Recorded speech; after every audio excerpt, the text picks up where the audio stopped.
Hi viewers, today I want to show you this Trav-Ler 6-tube radio. Now I believe it's a model 5002, which would put it sometime around 1947. It's a plastic case painted white or ivory, and I don't think it's Bakelite. Phytochemicals for protection from the elements. The compounds in purple carrots and potatoes may prevent inflammation. Now, I had to do a whole lot of repairs to this radio. The speaker cone was full of holes. The case has a huge chunk that broke off the top, and the plastic bosses that the chassis bolted to were broken off.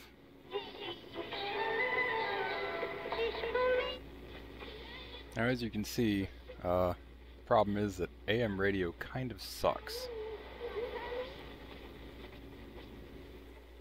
But it's not the radio's fault. So, we do this.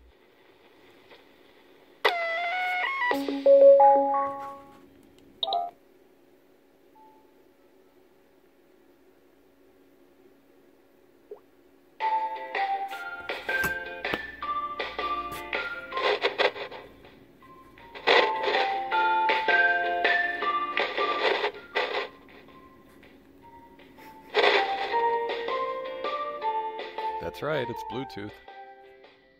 Now let's show you how it's done. The first thing you should see right away is that little Bluetooth thing that looks like a thumb drive stuck in the phone charger. The real trick here to this radio is that there's no visible switch on the radio itself. There are two micro switches bolted together to a piece of plexiglass that's bolted to the tuner itself. Now the tuner actually touches the switches right on the end of its travel. Now one switch cuts the 110 volt power supply to the phone charger, and the other switch switches between the radio's audio supply and the Bluetooth's audio supply.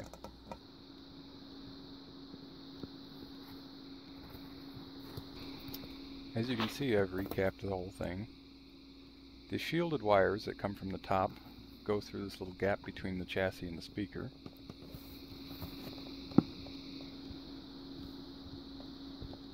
That's the volume control pot right there. I realize it's kind of hard to see which wires go where. I'll show you a diagram in a moment. And this is the original wire that comes from the rest of the radio that goes into the volume pot. You'll probably want to pause and look over this diagram to see what I did. When I was looking up how to do this, everyone was terrified of the concept of using a hot chassis radio for this. Fortunately, I'm not everyone. Though part of the reason I chose Bluetooth as versus an ordinary input jack is to protect the auxiliary audio source, as it won't have a physical connection to the radio. And if the Bluetooth module were to get fried, I won't be crying over the $7 I spent on it. Now most of this should be pretty straightforward with two exceptions. The first easy one is that I used two 470 ohm resistors to combine the left and right audio channels from the Bluetooth to make it mono. The second is that odd 10K resistor on the right. It's there to level out the Bluetooth audio volume with the radio volume.